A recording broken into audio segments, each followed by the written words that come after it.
So, hello everybody, and I'm so excited to be here today. It's Nikki from Live Better Younger Longer, and as some of you know, I am extremely passionate about helping people to be empowered with their health, with their wellness, with their financial health, and just taking back control of the way we age and redefining how that looks. And I recently have joined forces with the most amazing woman, Gaynor Everest, and I have invited her on for a wee chat. And I'm really excited to have you here today, Gaynor, all the way from Western Australia. How are you? Good morning. Beautiful day here. Oh, good. I'm glad because you've had some bad weather of late, I think. Absolutely. So, Gaynor, really, I invited you on to have a little chat because you bring so much life experience and business experience to Okay. the table. And maybe let's start off by asking you a little bit about your background and, where you came from, because you're not Australian. So tell us a little bit about, where you grew up and what life looked like for you as that was happening. Great. Thank you. Yes, I'm from Christchurch, South Island of New Zealand, and very proud to say that I had a fabulous upbringing with a large family group and a father who was a businessman, entrepreneur, and he was generously educated us all in private schools, and we had wonderful outdoor living experiences, skiing, and enjoying the beach and so forth. So had a wonderful childhood and was taken around the world at 12. So really opened my eyes and saw how much I valued life here after seeing Calcutta and Bombay and other poverties in the world.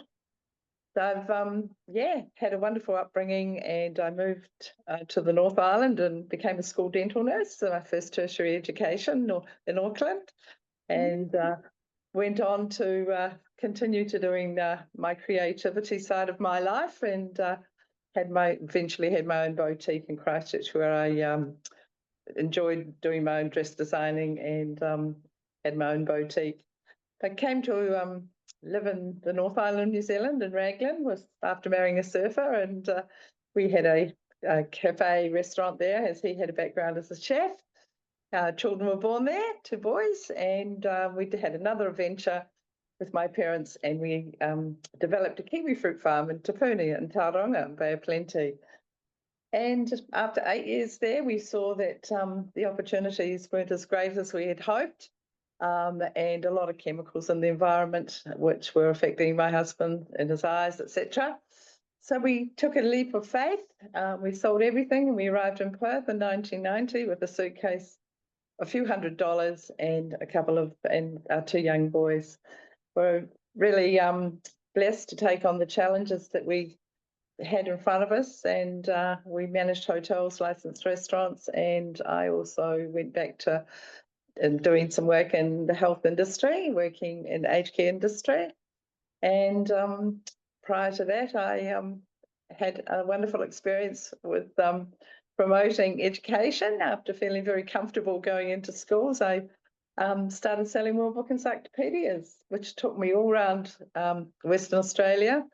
And I got to have some wonderful skills of meeting people, selling amazing products of education, meeting Indigenous communities, and really having a passion for supporting people, children with education. I So those also, are sorry to interrupt, those are the yeah, old-fashioned encyclopedias yes, people yes, used to collect and have in their shelves. yeah. Yeah. It was a really good timing because I bought a set for our children, and that was the first Australian edition English, so it was wonderful. So I had a wonderful opportunity of encouraging and inviting other cultures to come and join the team, and I won overseas trips. So my husband and I were overseas at international conferences, being recognised as a top district sales manager in the world, and life was exciting until the internet came along. So I went back to my health industry, and I marketed.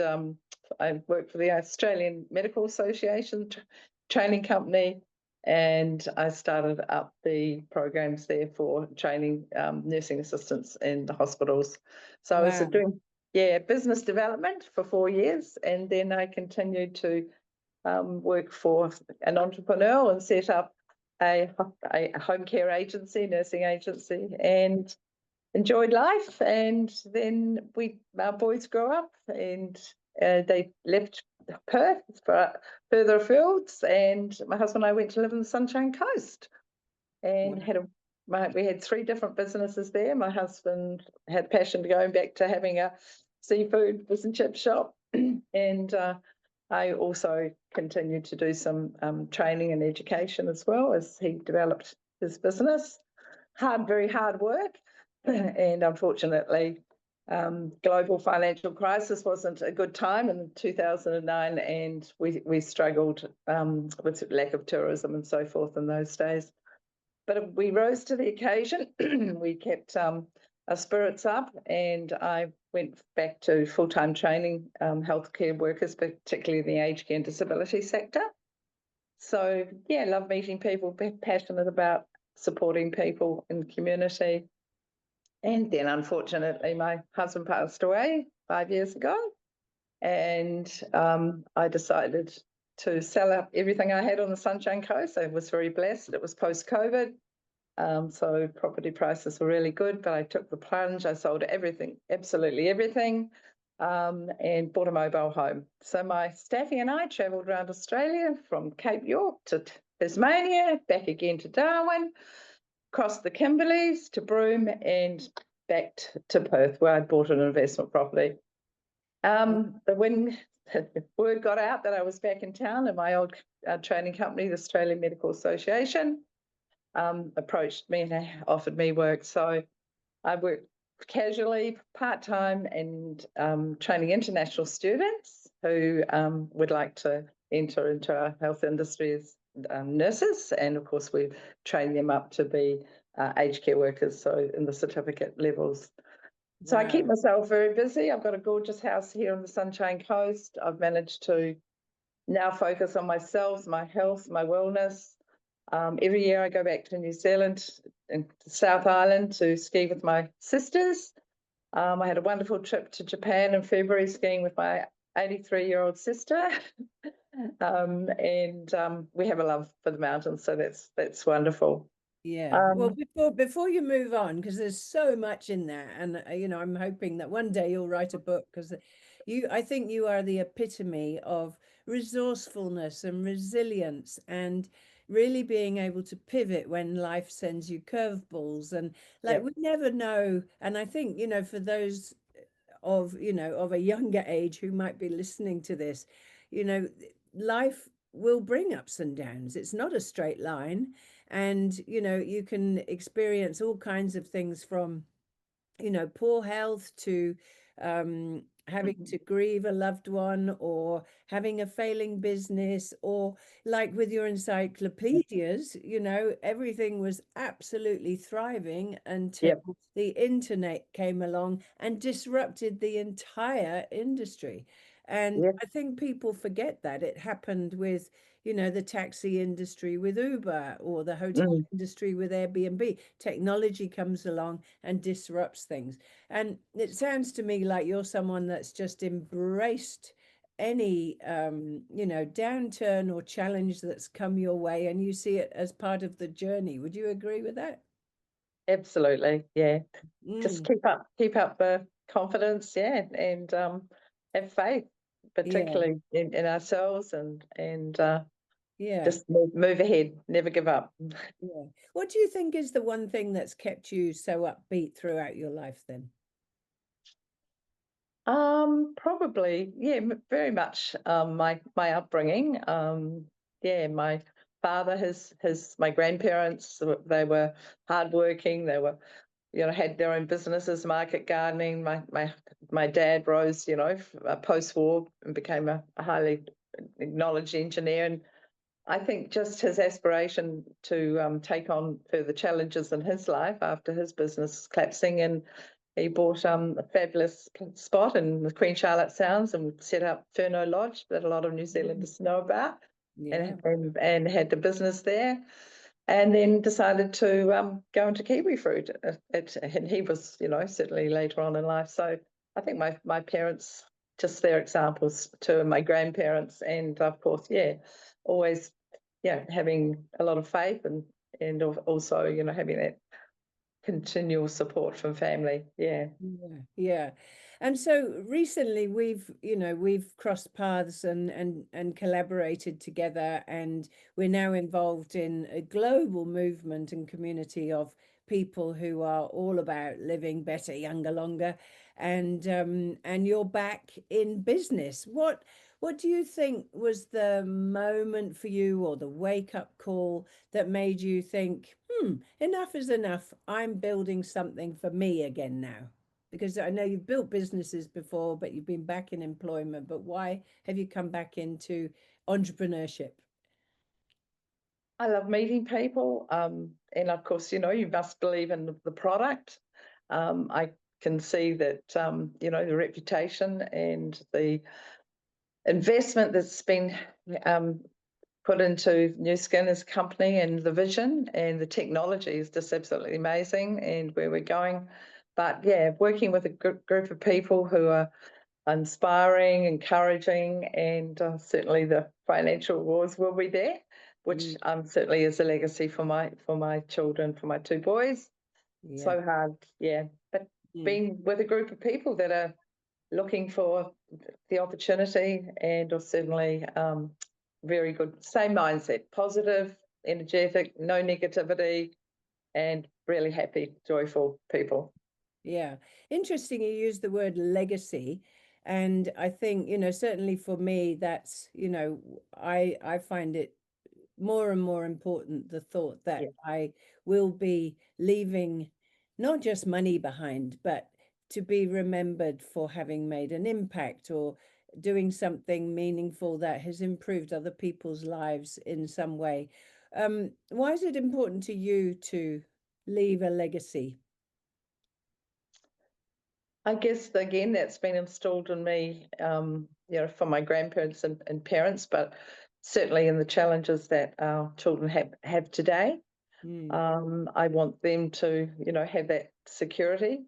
It is fairly challenging to see the issues that both my sons are having to try and have a roof over their heads, and certainly for them to know that life can continue to be achievable for the goals that they want. You know, I think for me to set that example for my boys, and I think they've always seen that in me, particularly when I was selling World. I used to get so excited. I'd go off for 3 weeks up into the goldfields and come back and would have won them a trip to an international conference, you know, in Beaver Creek, Colorado. And so the inspiration, the example that we can achieve through effort, and yeah, believing in a product and having that legacy for them and their children, my yes. grandchildren.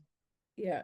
So, I mean, you have proven that to not only to yourself, but to your family, and to, the company you've worked for in the past, that once you set your mind to something, you can actually create a new future for yourself, and you can create a different outcome instead of the Yep, predictable outcome that's often in yep, front of people. And that's something that I really am passionate about too, is helping yeah, people to believe, or to understand that, especially when you get into a community and you have support from other people and mentors around true. you, that you can achieve something that might have seemed a little bit scary, but to actually create a new future for yourself. Um, Now, let's talk in general about women. We were having a conversation Yeah, about women the other day, and I know a lot of women, like personally, I'm passionate about helping women become independent of banks, governments, yep. men, and their own children. We get stuck. Why do you think, in particular, that women, so many women, even the strong and capable ones, myself included in the past, they they tie themselves financially, for example, to a partner, or to their children, or to their system, and they don't think in terms of um, all of the things that could happen to you know, when life throws you curveballs, or you experience ill health, or you suddenly have to look after an aging parent or a sick child, or, you know, why do you think independence for women is important, and why does this resonate with you as well? Absolutely. I mean, even though we do marry and we are a partnership with our husbands and our families, I've never forgotten me is the centre. I've had to hold my strength through some extremely challenging times, you know, with business failure and financial challenges, and also, you know, my children, bringing them up and the challenges in the world today. Mm, Um, but I always, hold myself strong, and really try and represent, you know, my womanhood, and try and put myself and have some time for myself. I've always tried to have some time for myself as well. But mm, I think, we are, I believe, we are the strength, you know, our female gender. We are really the stronger gender, and having that, you know, support with other family members too is important. But taking that time out, being really stay strong, absolutely, and look after ourselves. mm.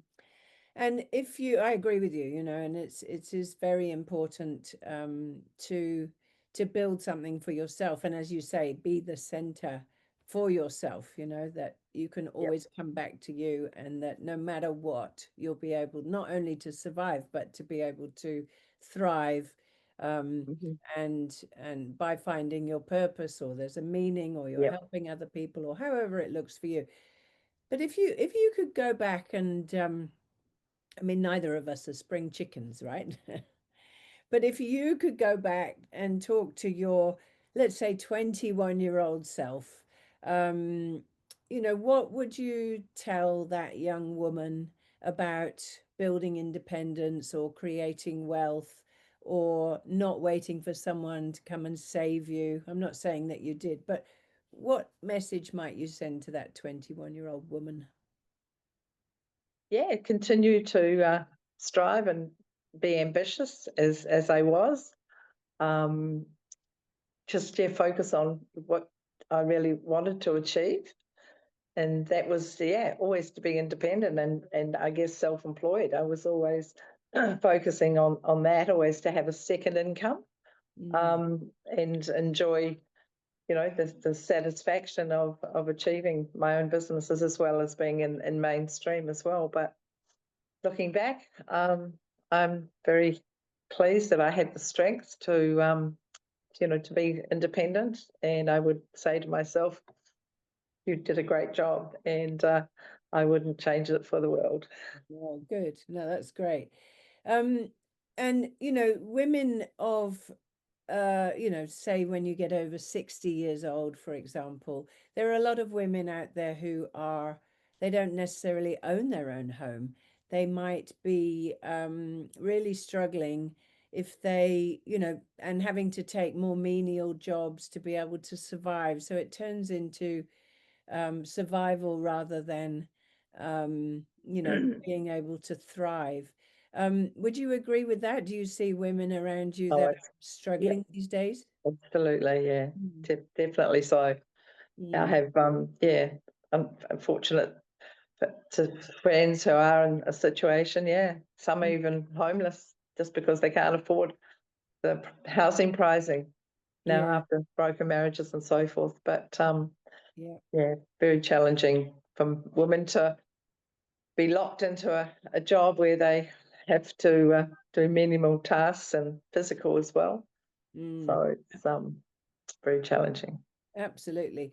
So you, I'm not going to give your age away, but um, I'm fine. well, it's just wonderful that you know, we are now in business together and collaborating on an amazing global project together. And I'm loving working with you, by the way. You just bring so much, you know, fresh energy and really positive mindset to the team, Thanks. a lot of whom are a lot younger than both of us. Yep.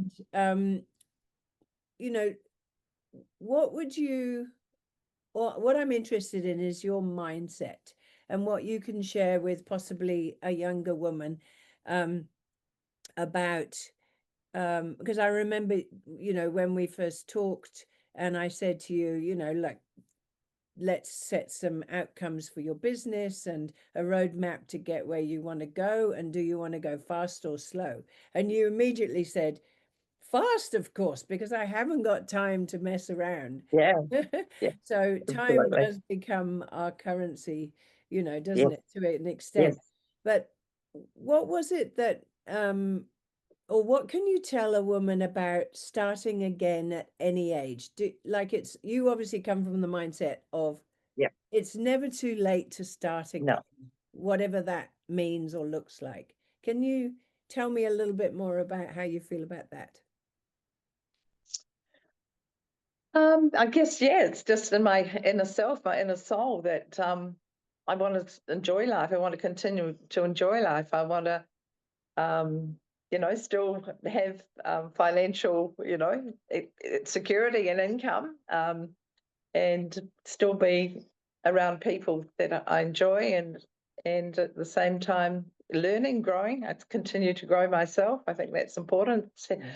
So just that mindset, I think I'm really fortunate to have a really positive outlook in life. Not to say that I don't, have my negativities some days, but I just don't override that every day because I get to, go walk in the sunshine and have been living in a beautiful place. But I think it's just we all always have faith in ourselves. We really have to have that positive.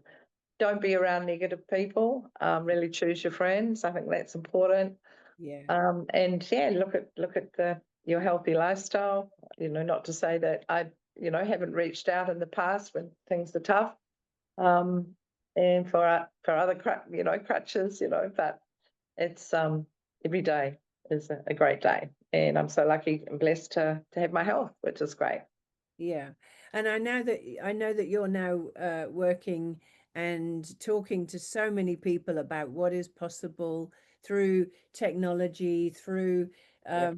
science-backed possibilities and solutions for health and everything that our partner company has to offer.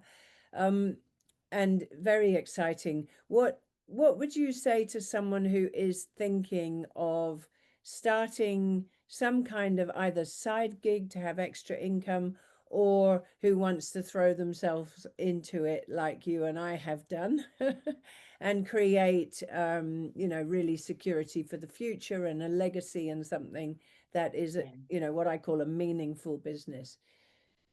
Absolutely, and I think you just said what's so true, that's attracted me to the business is that it's meaningful.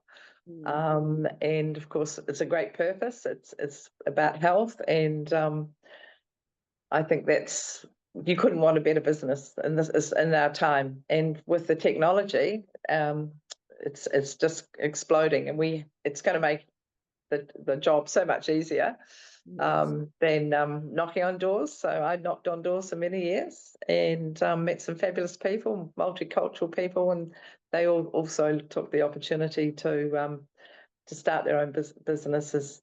But today it's going to be so much easier. We've got so much support, and we can reach out globally. I think that's what's so exciting as well. And Yeah. yeah, health is the most important thing. And if we can share that with other people, and if I can share that to people my own age, we Yeah. can, yeah, build a better world. Yeah, absolutely. Well, I must say that you're looking absolutely radiant, and I share your passion for the products that we have and the solutions for people to put them on a pathway to better health and better financial health as well. And Yep. so, if somebody is listening to this and is inspired by amazing Gaynor, then reach out to her and just have a chat, because she Yep. not only brings absolute, wealth of knowledge from all types of business scenarios, but dealing with people, and I know that you will share with people how easy it is to get started with a new venture if they decide to jump into it. So, yeah. Are there Thank any you. parting words that you'd like to share with someone who might be listening who's thinking, yeah, I'm not sure, not, what would you like to share with that person that, um, Yeah, and please get in contact with me or Nikki. We're here to develop a great group of women. We're here to support you, and yeah, look for a dream. I think that's the most important thing. Whatever your challenges you've had in life and the hurts and the, please, you can rise up again. And if you find the right people and the right reason, and you can do it. You need the vehicle, and I think we have the vehicle, mm, and we can show you the way and support you all the way. So looking forward to meeting you. yeah, what a great way to end. Find your dream, and it's Yeah. never too late to rise up again. So, Gaynor, thank you so much for a great chat today. Really enjoyed it. And yeah, we'll be talking again very soon. And enjoy your day in WA. Thank Thank, you. thank Bye. you. Bye. Bye.